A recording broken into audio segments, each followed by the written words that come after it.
Assalamualaikum warahmatullahi wabarakatuh. A'udzu billahi minasyaitonir rajim. Bismillahirrahmanirrahim. Alhamdulillahilladzi 'allama bil qalam 'allama insana ma lam ya'lam. Asyhadu an la ilaha illallah wahdahu la syarika lah wa asyhadu anna Muhammadan 'abduhu wa rasuluhu la nabiyya ba'da. Allahumma passalli ala sayyidina Muhammadin sayyidil mursalin wa ala alihi wa sahbihi ajma'in, amma ba'd. Para jamaah salat subuh Masjid Ratu Jannah, semoga rahmat Allah Subhanahu wa taala.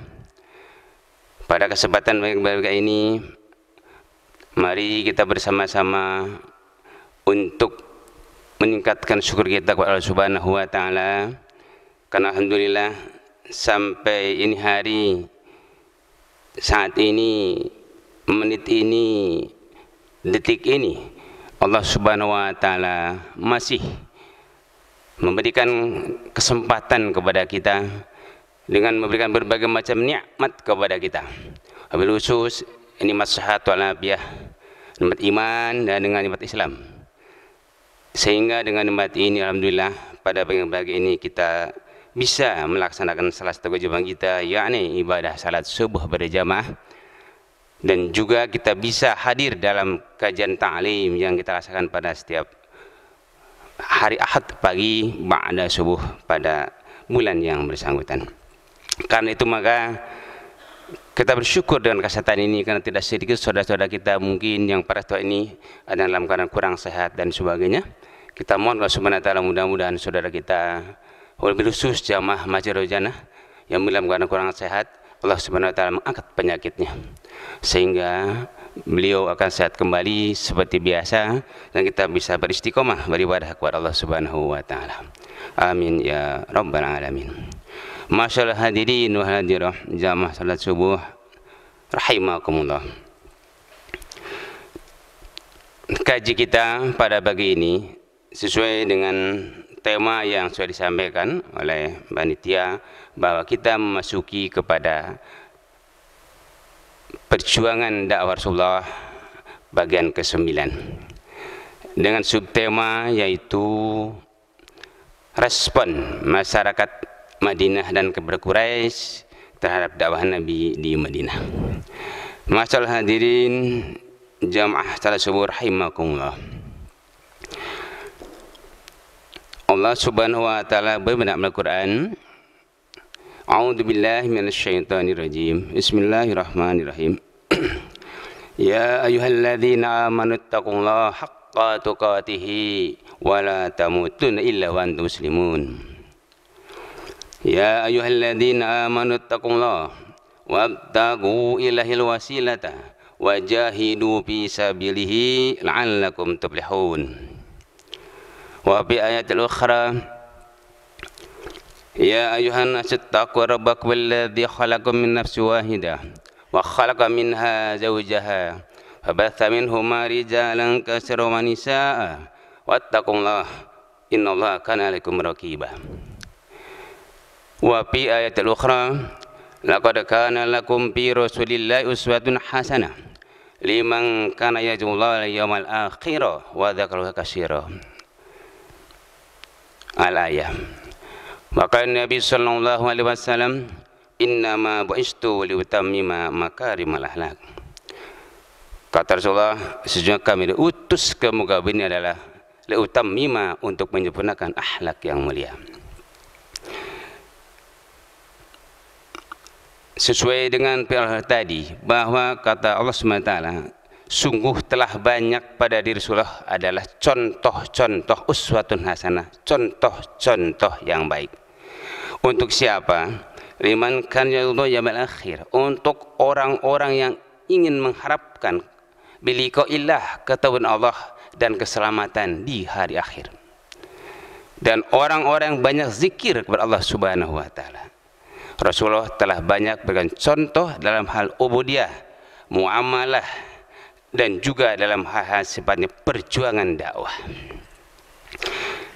Pada bulan yang lalu, minggu ketiga, kita telah mengkaji bahwa mengenai prioritas pertama dakwah Nabi di Madinah, yaitu dengan cara yang pertama membangun Masjid Nabawi Rasulullah sebagai tempat sarana dakwah Rasulullah di Madinah.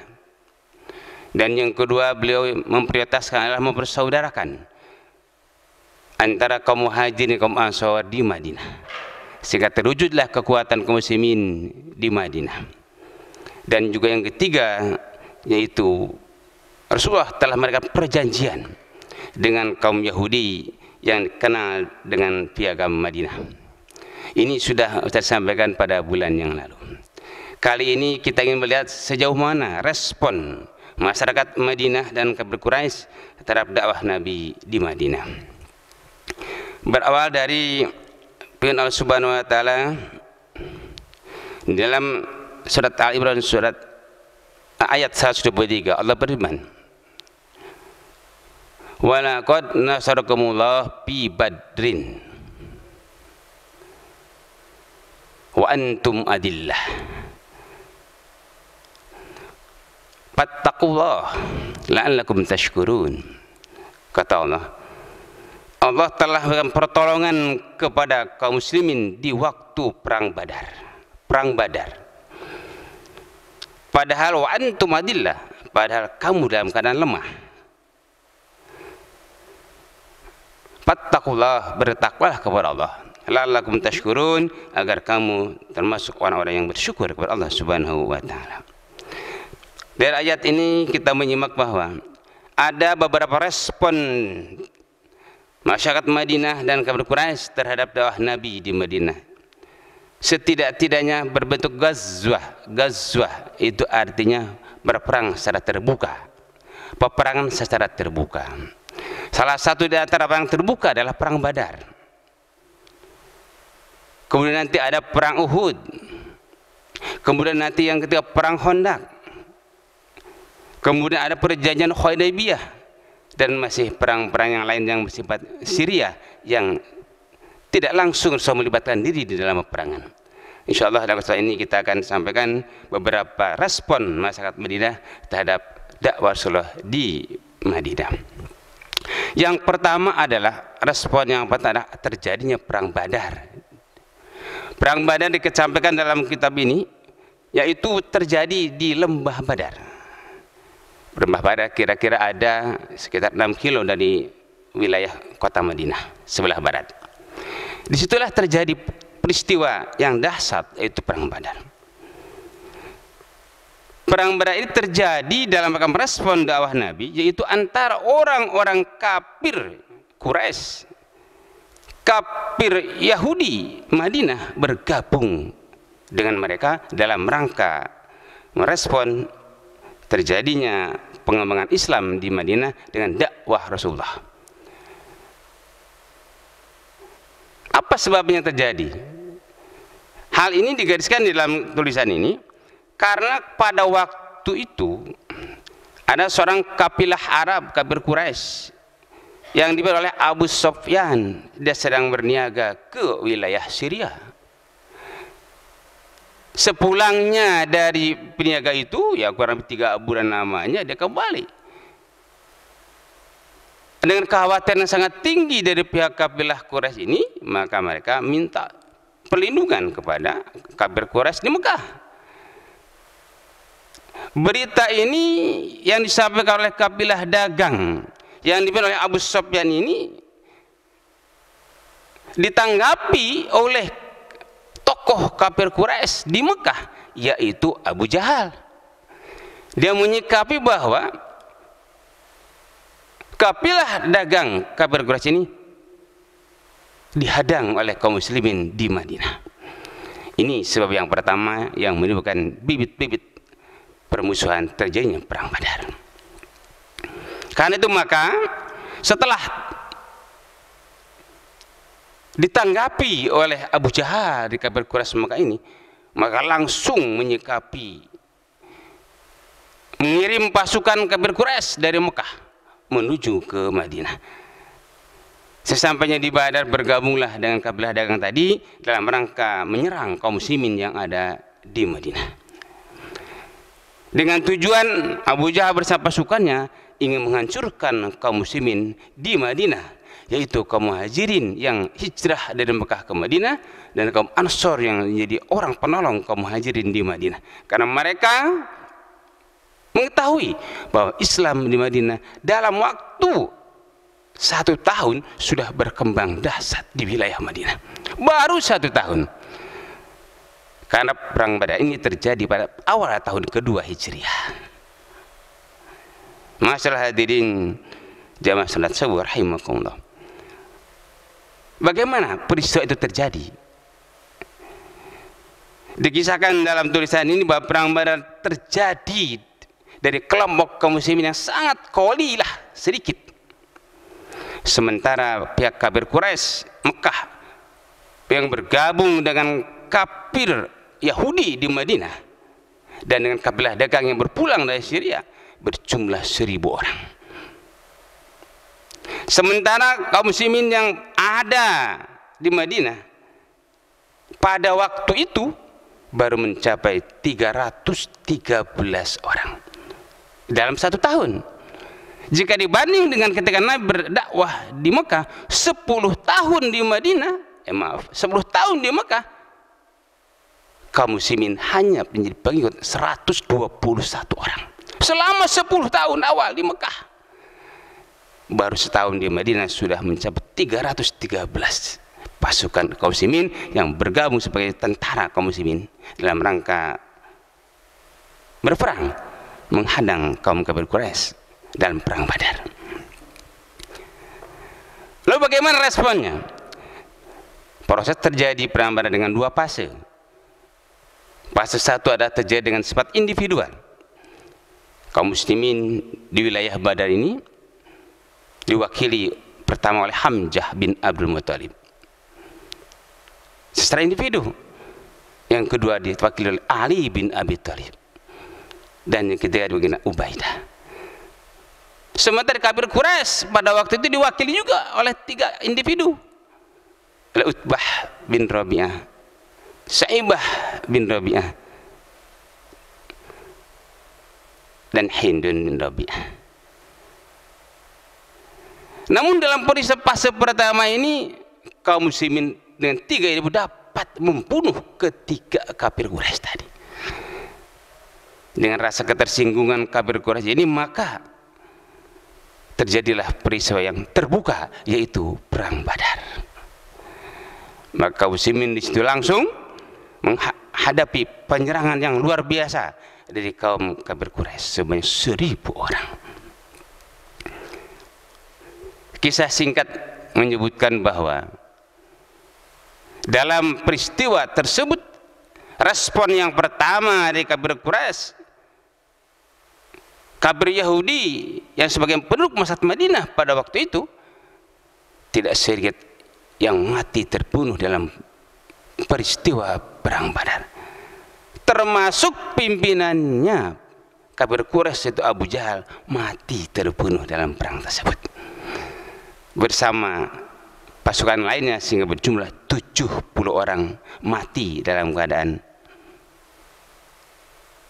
rusak, mati dalam kafir di sisi Allah Subhanahu wa taala.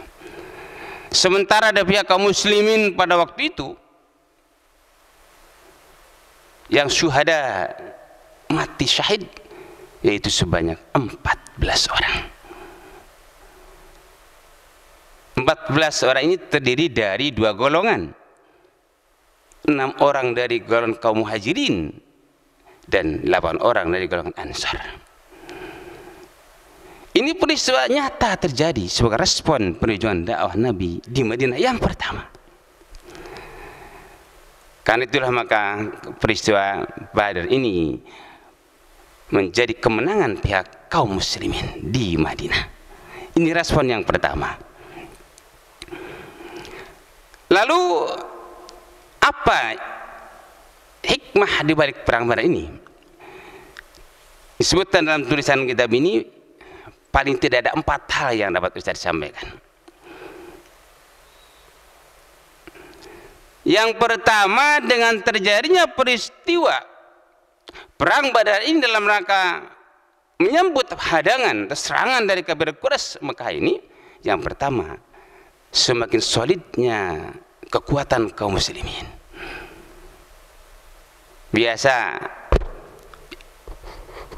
Kebiasaan manusia, kalau tidak ada peristiwa, itu biasa-biasa aja. Dianggap hal biasa, lumrah. Sepertinya tidak ada wujud persatuan yang kuat. Tapi ketika terjadi ada satu peristiwa penyerangan terhadap dirinya, agamanya, kelompoknya, maka yang tadinya mereka biasa-biasa saja, tidak nampak persatuan dan kesatuan, maka nampaklah perwujudan solid di dalam kekuatan umat Islam pada waktu itu. Itu biasa sikap manusia seperti itu. Nah, karena itu maka dengan terjadinya peristiwa perang Badar ini menumbuhkan sikap solidaritas, semakin dekatnya ukhuwah kaum muslimin, kaum mukminin di Madinah dalam rangka setelah terjadinya peristiwa perang Badar. Karena itu Rasulullah juga berkata dalam satu sabdanya, Rasulullah bersabda, waqala Nabi sallallahu alaihi wasallam, al-muslim bainal muslim ikhwah. Orang muslim dengan orang muslim lainnya adalah saudara. Faslihu baina akhwaikum, maka hendaklah diperbaiki hubungan di antara mereka. Itulah salah satu dasar terjadi satu solidaritas kaum muslimin ketika terjadinya satu hadangan atau serangan dari pihak musuh. Ini juga sering terjadi, peristiwa terjadi ya di wilayah-wilayah kita khususnya. Ketika terjadi ada satu ancaman, ada satu penghinaan terhadap agama, kita wujud dari berbagai pelosok wilayah kumpul dalam satu tempat. Kenapa? Karena terpanggilnya adanya satu ancaman untuk agama kita dan lain sebagainya. Ini sudah dibuktikan oleh Allah Subhanahu wa taala dengan peristiwa perang Badar. Kalau sudah ada peristiwa terjadi, maka akan solid dalam hubungan persatuan kesatuan di dalam keluarga, khususnya adalah kaum muslimin. Kemudian hikmah yang kedua dengan terjadi peristiwa Badar ini adalah menjadi dasar pondasi terbentuknya pemerintahan Islam di Madinah. Karena ketika Islam wujud di Mekah, itu belum terbentuk ajas-ajas pemerintahan dalam Islam. Tapi ketika sudah terjadi perang Badar di Madinah, ini bukan pondasi. Dengan secepat itulah Islam terbentuk menjadi, selain Islam sebagai agama pada waktu itu, juga Islam menguasai pemerintahan di Madinah. Sehingga orang-orang Yahudi yang pada waktu itu senantiasa memusuhi kaum muslimin, namun setelah Islam terbentuk di Madinah sebagai suatu pemerintahan, mereka mengakui akan adanya legalitas pemerintahan Islam di Madinah. Kemudian hikmah yang ketiga yang kita peroleh dari peristiwa Badar ini, yaitu kemenangan pertama bagi militer Islam di Madinah. Karena Islam ketika di Mekah belum punya kekuatan militer, bahkan itu diboikot oleh kafir Quraisy Mekah. Begitu di Madinah, setahun setelah hijrah di Madinah, kita sudah punya kekuatan kaum militer di Madinah dan memenangkan peperangan di dalam perang Badar ini sebagai wujud daripada respon terhadap dakwah Nabi di Madinah. Hikmah yang keempat yang dapat kita lihat dari ibrah peristiwa Badar ini, yaitu meningkatnya sikap jihad kaum muslimin dalam rangka dakwah Islam di Madinah. Sudah solid, militer sudah kuat, pemerintahan sudah hampir terbentuk, semakin jihad kaum muslimin di Madinah semakin kuat dalam rangka dakwah syiar Islam. Itulah beberapa hikmah yang kita ambil dan dapat kita peroleh dari terjadi peristiwa Badar sebagai respon yang pertama terhadap perjuangan dakwah Rasulullah di Madinah.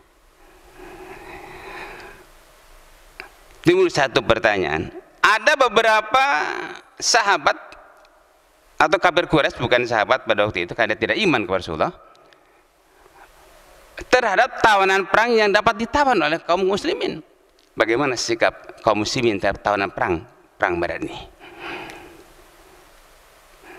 Di situ ada 3 pendapat yang dapat disampaikan.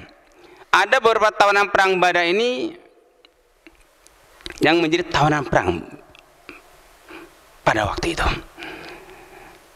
Tidak kurang daripada di atas 100 tawanan perang.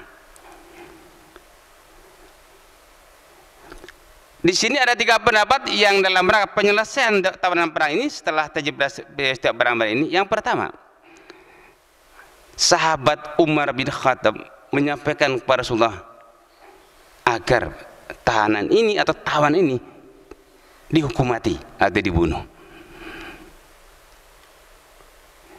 Kemudian pendapat yang kedua disampaikan oleh Abu Bakar As-Siddiq, tawanan ini atau tahanan perang ini akan dilepaskan, tidak dibunuh atau tidak dihukum mati. Lalu bagaimana Rasulullah sebagai pemimpin pada waktu itu dalam perang Badar? Beliau mengambil satu sikap seimbang. Beliau menyatakan setiap tawanan, yang pertama, setiap tawanan yang memiliki kemampuan, mereka harus membayar tebusan, yaitu sekitar waktu itu disebutkan 120 dinar. 120 dinar. Dinar itu adalah bentuk uang yang terbentuk dari bahan baku emas. Ada juga agak dirham, itu uang yang terbentuk dari bahan baku perak. Ini 120 dinar sebagai tebusan tawanan perang pada waktu itu, sesuai dengan pendapat Rasulullah yang pertama. Pendapat yang kedua, bagi yang tidak memiliki kemampuan untuk tebusan itu, maka Rasulullah menyampaikan kebijakan agar mereka tawanan yang punya kemampuan, karena mereka punya kepandaian, kecerdikan, agar mereka mengajari baca tulis masyarakat Madinah yang awam. Jadi mengajarkan baca tulis kepada masyarakat Madinah yang awam. Itu kebijakan yang kedua. Sehingga itulah kebijakan yang seimbang pada tawanan perang setelah peristiwa Badar selesai.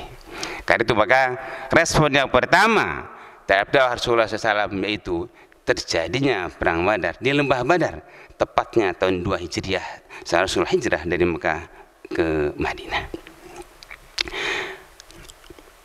Masyaallah hadirin wal hadirah, jamaah salat subuh yang Allah Subhanahu wa taala. Kemudian respon yang kedua, dzikru ghazwat Uhud fil Quran, yaitu disebutkannya perang Uhud pada kurun pada waktu itu, yaitu setelah terjadi selesainya peristiwa perang Badar. Bagaimana respon dalam perang Uhud ini?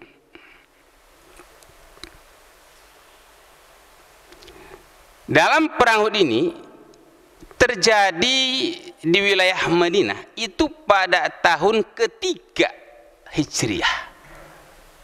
Pada tahun ketiga Hijriah, yaitu setelah kaum kafir Quraisy Mekah mendapatkan kekalahan dalam perang Badar, beliau terjadi dalam istilah kebiasaan kita dendam husumat.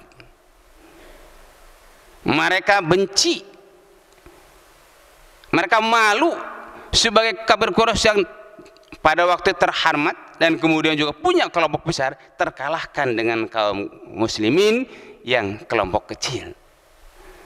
Ini memang sudah digariskan oleh Allah dalam Al-Quran tentang tentang peristiwa Badar ini yang merupakan kemenangan. Dikatakan oleh dalam Al-Quran surat Al-Baqarah ayat 249, kata Allah, a'udzubillahi minasyaitonirrajim, kam min fi'atin qalilatin ghalabat fi'atan katsiratan. Betapa banyak kelompok kecil itu bisa mengalahkan kelompok yang besar. Itu peristiwa perang Badar. 313 bertanding dengan 1000 orang, tapi dengan izin Allah, kemenangan Allah, kemenangan perang Badar ada di tangan kaum muslimin. Ini sudah disebut dalam Al-Quran. Wallahu wa kana Allahu mas-sabirin. Sesungguhnya Allah bersama orang-orang yang sabar. Jadi hakikatnya perang Badar sudah merupakan satu garis kemenangan untuk kaum muslimin. Lalu bagaimana dengan peristiwa Uhud sebagai respon yang kedua dalam perjuangan Rasulullah dakwah di Madinah? Dilakukan yang gonjat Uhud dalam perang Uhud ini juga disebutkan. Wa id gadawta min ahli Tubawa, maka terjadilah perkecambukan dalam perang itu yang rusaklah persatuan mereka. Apa yang digambarkan di sini? Pertama, perang Uhud terjadi pada tahun ketiga Hijriah setelah perang Badar.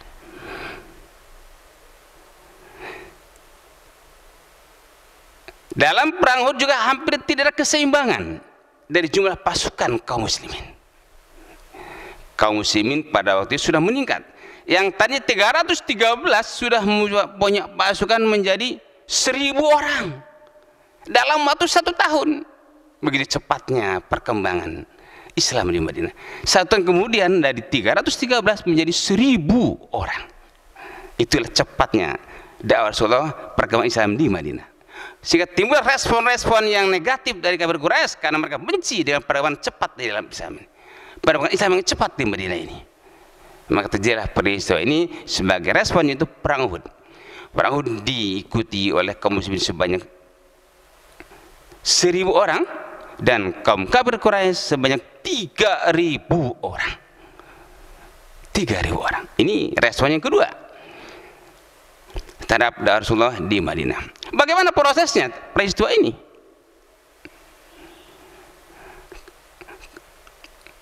Dalam proses yang kedua perang Uhud ini, pertama harus punya sikap politik, yaitu bertahan di kota Madinah. Itu proses yang pertama. Karena melihat informasi dari berita bahwa kaum kafir Quraisy yang datang dari Mekah berjumlah 3000 orang. Rasulullah sikap yang pertama bertahan di kota Madinah.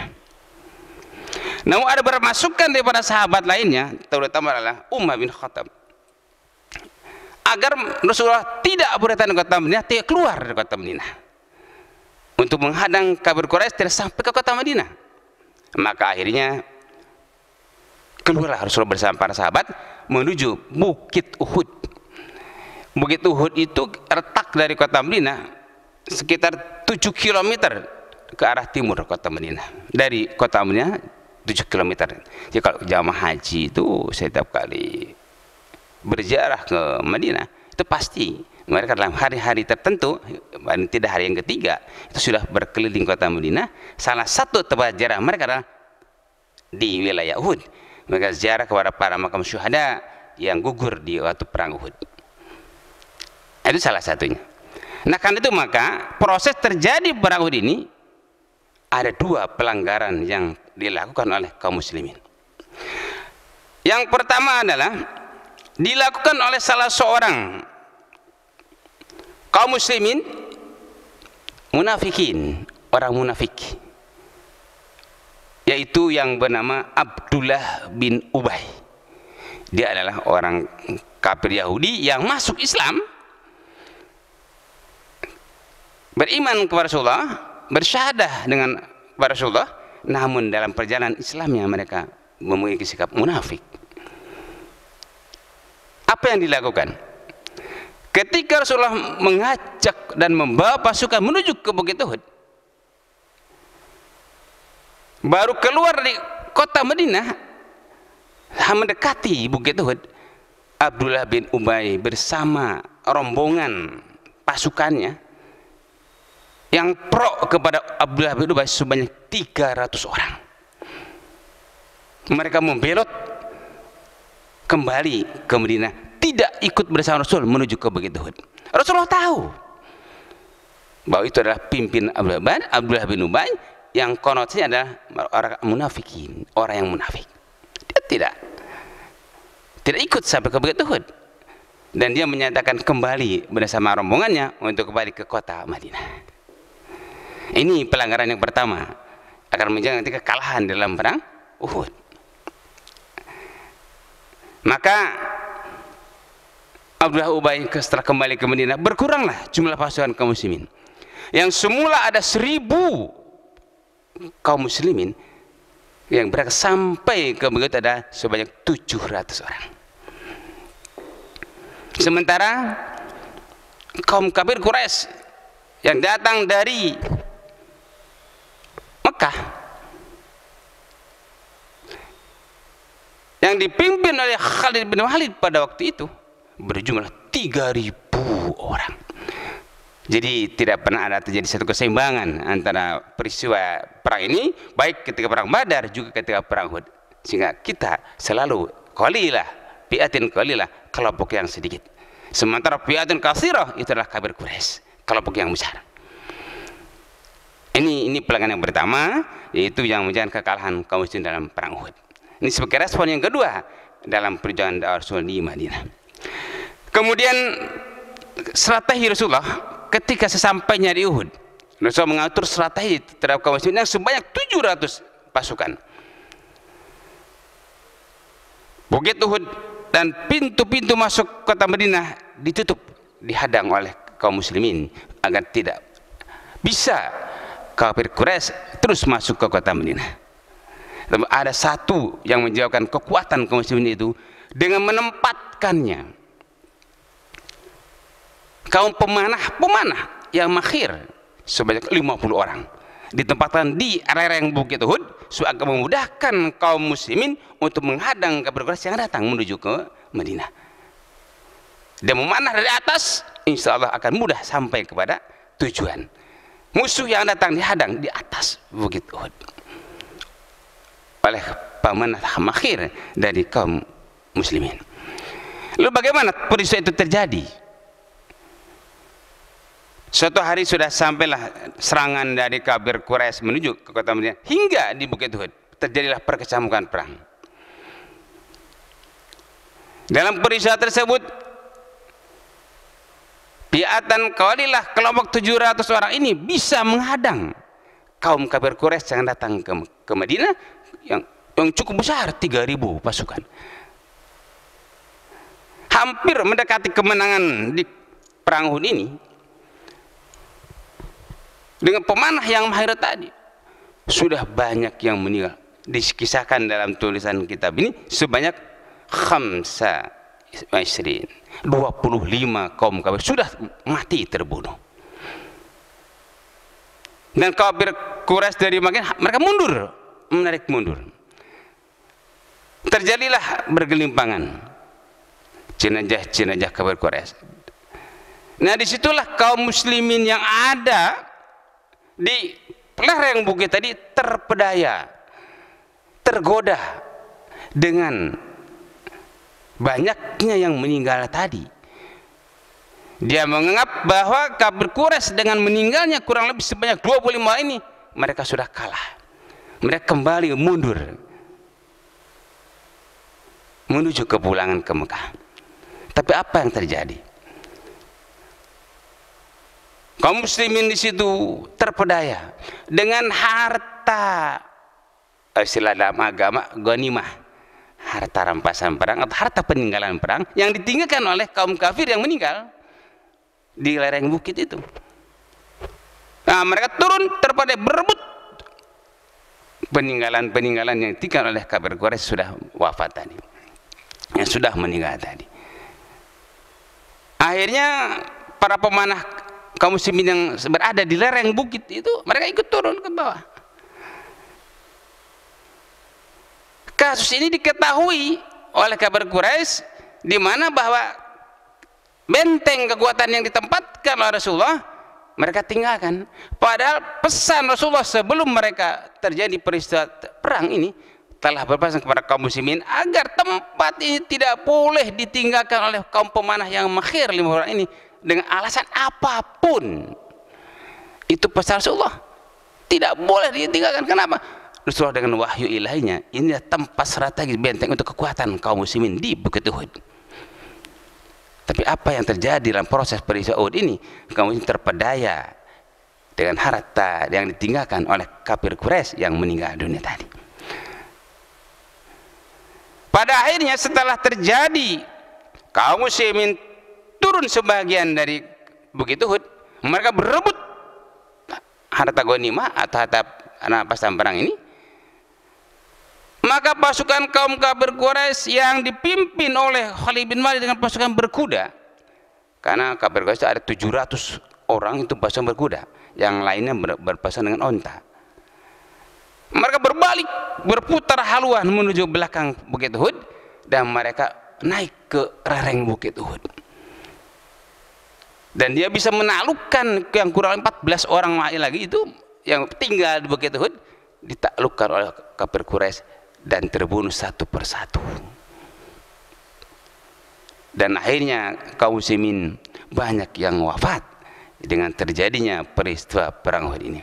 Disebutkan dalam tulis ini ada sekitar 70 yang meninggal syuhada ketika perang Uhud. Nah, kan itulah maka perang Uhud ini kaum muslimin mendapatkan kekalahan dan kemenangan di tangan kaum kafir Quraisy. Lalu apa yang menyebabkan mereka mereda dari serangan kafir Quraisy ini?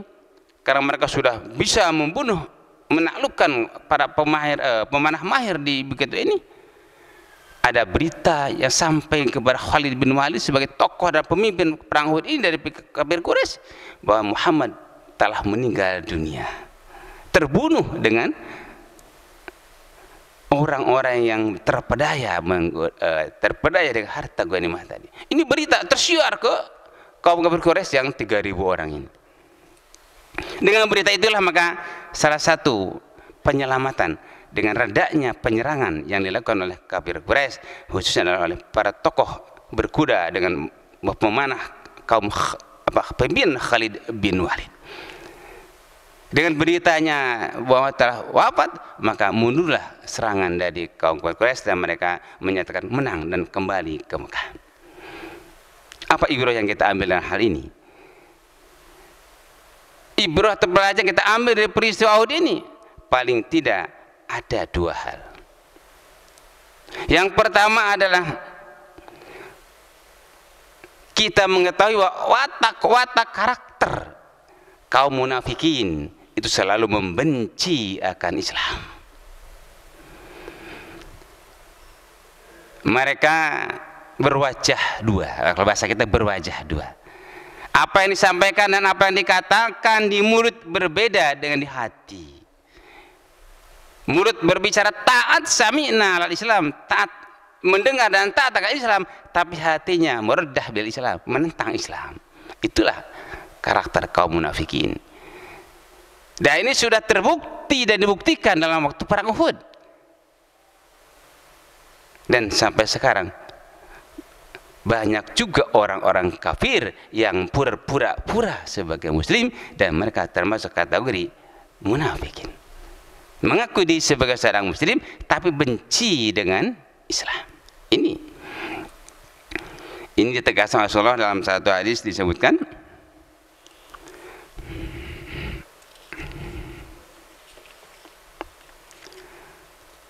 Waqala Nabi sallallahu alaihi wasallam, ini ada 3 tanda orang munafik ini.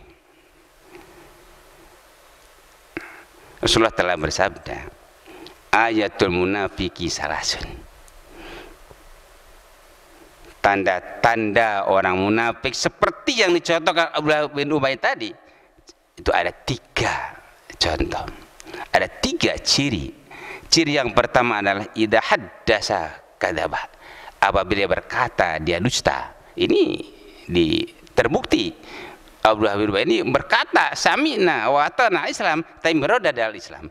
Dia berkata saya dengar saya taat Islam di mulutnya tapi hatinya menentang Islam. Ini munafik. Kemudian yang kedua kata Allah wa'ada akhlafa. Apabila ia berjanji, ia menyalahi. Abdullah bin Ubay berjanji akan mengikuti perang Uhud dan akan mendukung perjuangan Islam dan ikut bersama Rasul di Bukit Uhud. Tapi kenyataannya mereka membelot. dari barisan kaum muslimin di Madinah. Ini menyalahi, nah, pembelotan terjadi.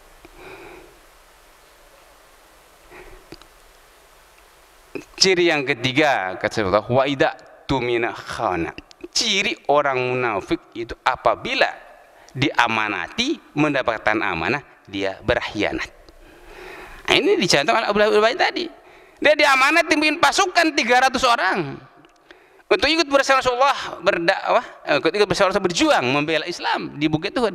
Tapi dia mengkhianati Islam dari barisan kaum muslimin di waktu perang Uhud. Ini contoh. Mungkin itu wujud dalam bentuk perjuangan Islam, dakwah Islam.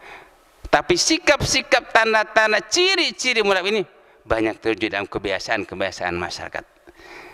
Karena itu kita harus waspada dengan orang-orang seperti itu. Kenapa? Khawatir akan menghancurkan Islam dari dalam. Ini sudah jelas dicontohkan Abdullah bin Ubay sebagai orang munafikin, kafir Yahudi yang masuk Islam, yang dia sudah menjalankan Islam di hadapan Rasulullah, bersyahadah dengan Rasulullah, tapi dia membelot dengan Islam. Ini ciri atau tanda orang munafik yang digariskan oleh Rasulullah Sallallahu Alaihi Wasallam. Kemudian ibrah yang kedua yang kita peroleh dari peristiwa Uhud ini, yaitu mereka tidak taat dengan perintah dan pesan Rasulullah. Ketika Rasulullah menyampaikan kepada para pemanah 50 orang yang mahir untuk berdiam di lereng Bukit Uhud dengan tidak meninggalkan tempat ini dengan alasan apapun, ternyata mereka terpedaya, tergoda dengan harta ini, itu satu penyalahgunaan pesan Rasulullah. Mereka tidak taat dengan strategi yang Rasulullah sampaikan dengan pesan Rasulullah, maka akhirnya kekalahan terjadi dari pihak kaum muslimin. Jadi kita ambil kesimpulan bahwa setiap orang yang menentang ajaran Rasulullah pasti dia hianat dan halik celaka.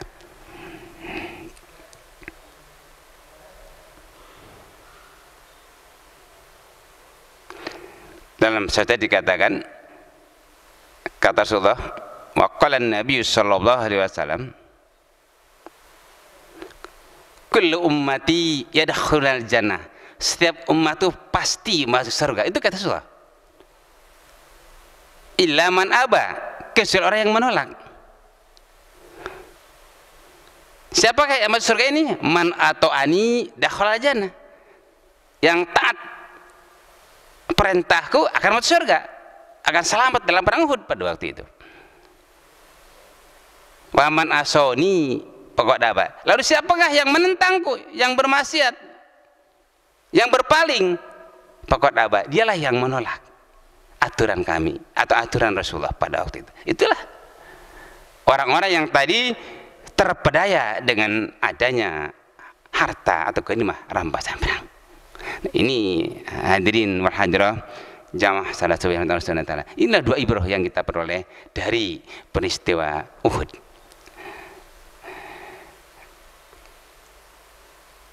Masih cukup memang respon-respon yang dapat Ustaz sampaikan ke dalam kesempatan yang lain nanti insyaallah, karena kesua itu minimal itu ada 4 yang akan kita sampaikan, dan juga masih ada yang Syriah mungkin yang tidak langsung Rasulullah, itu nanti pada waktu yang lain dalam kesempatan.